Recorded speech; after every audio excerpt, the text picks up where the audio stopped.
Hello, Alt-Centrism Central viewers. This is Peyton, back here again with another interview for Alt-Centrism Central interviews. Today I am joined by Ken Armstrong, who is a Libertarian vice presidential candidate. How are you doing today, Ken? Hey, I'm doing real well. How are you doing? I'm doing great. Well, today I wanted to ask you a few questions about your vice presidential run and some issues going on in the country right now. But first, I wanted to ask you. I know you were originally a presidential candidate for the Libertarian nomination. What made you switch to the vice presidential nomination? Well, honestly, right at the end of the campaign in April, we had two major candidates come in at the last minute, and I just felt like it was sort of sucking the oxygen out of the room. It was very hard to get the message out with both Jim Gray and Justin Amash in the place. So I figured that to move the message forward, the most important thing that I'm doing, it would be easier to pivot to vice president. All right.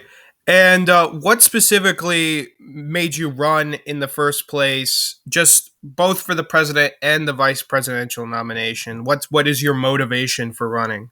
Well, the simplest explanation of my motivation is just looking at pictures of my grandchildren and looking at the mess that the current administration is making in the world, and just deciding that this was the time for me to get back off of the fence. I thought I was done with politics, but it was time to get off the fence and make my voice heard. I see. So the nomination is set for this weekend in an online convention. How do you feel about your chances going forward into the convention? Actually, my chances have improved a lot just in the last few days. We're feeling pretty good about the possibility of getting the nomination on Sunday. All right. And I know you were just recently endorsed by the Pragmatist Caucus of the LP alongside Joe Jorgensen, who also got the endorsement by the Pragmatist Caucus. And this is kind of a question about do you specifically endorse any presidential candidates in the LP race? And if so, is it Joe Jorgensen or somebody else? Well, I certainly have a lot of respect for Joe. I'm not in a ticket with anybody, and I'm not specifically endorsing any candidates.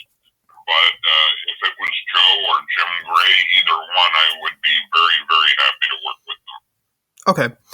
And if you did win the nomination for the vice presidential candidate, if the candidate wasn't Jim Gray or Joe Jorgensen, could you actually see yourself, working with them together for the future of the party, or do you think there would be some complications, mainly over maybe some kind of conflict? I think I can work with any libertarian for the future of the party, but if I'm a good match on the ticket for vice president to their policies, that would be a good question. I think there's some out there that I'm probably not the right guy to be backing up their policies. Which specific candidates, if you don't want to name them, that's totally fine, but which specific candidates do you think you would have a tough time working with? Yeah, folks that I love and respect, Adam Kokesh, for example, there's no way we're going to break the United States up and put it in bankruptcy and create 50 independent nations, and I'm not going to try to lend voice to a policy like that. Mm-hmm. But if Adam got the nomination, he would have my respect and my vote. Okay. If you don't win the nomination by chance this weekend and someone else wins the vice presidential nomination, are you ready to endorse that candidate, including the presidential candidate, and work with them for the party's success in 2020? Absolutely. Right now, anybody that has a chance of getting the Libertarian nomination, president or vice president, is heads and tails over the two opportunities that we have in the Dems and the GOP. So yeah, absolutely, and I think we need to get over the circular firing squad mentality. I think we need to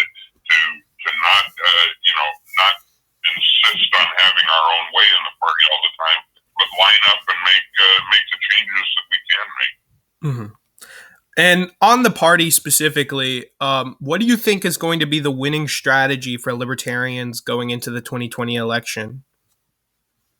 Well, it's certainly pointing at the current situation is the American people are very frustrated and upset with the government's response, both at the state and federal level. The lack of meaningful information, all of the contradictions that have come out at the federal level, and the dictatorial responses at the state level. I think that libertarians can point to those things, and as long as we have meaningful solutions and not merely, I don't want to obey your laws, I think we have a legitimate way forward. All right. And I wanted to ask you another thing about the party specifically. And there's been a little bit of controversy over the fact of having an online convention in the first place. There are quite a few people who are against it. There are people who want just the online and in-person mix. And then there are people who want a fully online convention. What's your current take on it? And do you fully support the current compromise? Or do you think we should move fully online or fully in person? Well, I might have come up with a slightly different solution, but I do believe it's important to nominate our presidential and vice presidential candidates very quickly. And my real take on it is what I want personally isn't the important thing. The decision has been made. Let's support the decision. Let's move the party forward. Mm-hmm. All right. So on to my next question is this last part is kind of, you mentioned Justin Amash. There's been some recent controversy over how he ended it and suspended his presidential campaign. And there were quite a few people upset that this happened. People are upset with the party, believe that the party drove him out. There are some people who believe that it's because of this controversy over the online convention. When it comes to this, do you think that Justin Amash is drop out from the presidential race is something that was bad for the Libertarian Party, or do you think that the fact that he has stayed in the party is something to look forward to? Well, I think, frankly, that there was a buzz built around him, and when he dropped out, I think it did do a little bit of, I don't know if it damaged the party exactly, but we lost some momentum that we had. I would point out that Justin he's been extremely honest with us from the beginning. It's a lot of people's jumping the gun on things. He didn't say that he was starting a campaign. He said he was starting an exploratory committee, and I think he did that for very honest and legitimate reasons. But everyone assumed that that meant that he would go on and build a campaign. I think, when people ask, did our chaos over the convention lend to him dropping out, I think it probably did. That's kind of what he said. Mm-hmm. All right. And now I kind of wanted to pivot away from just specific internal Libertarian Party questions into more policy questions. The first is, right now we're currently in the middle of a pandemic with coronavirus, and a lot of libertarians have commented on the issue, and I kind of wanted to get your take. Do you think that currently the reaction is overblown? Do you think that the response to it has been bad? And what would you do differently? Yeah, I think government has capitalized on it, and I think it'll be to their own detriment. But I think that government has also done an absolutely horrible job doing the things that they're supposed to be doing. The information that they got out to us in the beginning was more flawed than fact, and people were making decisions based on that, including 50 governors who most of them made terrible decisions. So the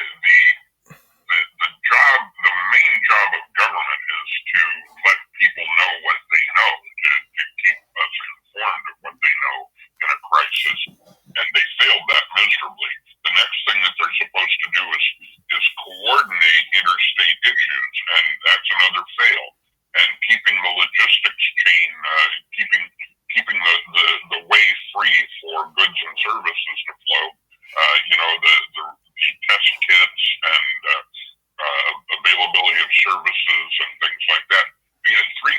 in a row for the federal government, and the states follow in line behind that.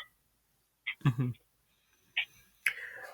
And is there any specific policies you would do differently? I know libertarians have been especially critical of the stimulus packages, especially how much they cost and where the money is actually going.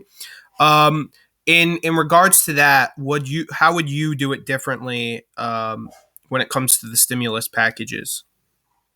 Yeah, I think the stimulus is a response to stupid government in the first place. I mean, the problem is not so much the stimulus, but the bad governance that got us to where we need the stimulus. But that said, if we're going to be bailing anybody out, I don't think bailing out large resort networks and large financial corporations and so forth is the solution. I do think that it was probably helpful to a lot of people to get the individual stimulus checks. But again, I think that we shouldn't have needed those things in the first place. I think the government put us into a tailspin and then had to pull us out. Mm-hmm. So my next question, I kind of wanted to pivot from coronavirus because quite a lot of people have heard nothing but this, for the past couple of months. And one thing I wanted to ask you is, during all of this, what is one issue that you don't want people to forget about? Well, I think criminal justice reform is one of my top issues. And, even through the pandemic, it has been spotlighted as a major issue. But we need to do a much, much better job of reforming our criminal justice system, eliminating the prohibitionist laws at the federal level, and no longer being the most incarcerated population on the planet. Yes. And speaking of that, do you think that this specific issue is the most important issue moving forward into 2020?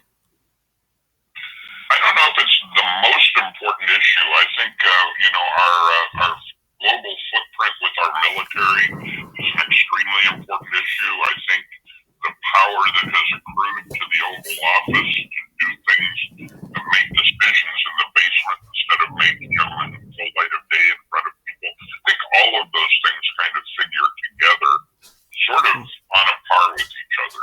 Mm-hmm. All right. Well, that's all the questions I have for you, Mr. Armstrong. Thank you so much for giving us the time, and I hope you have a wonderful day. Okay, you take care. You too.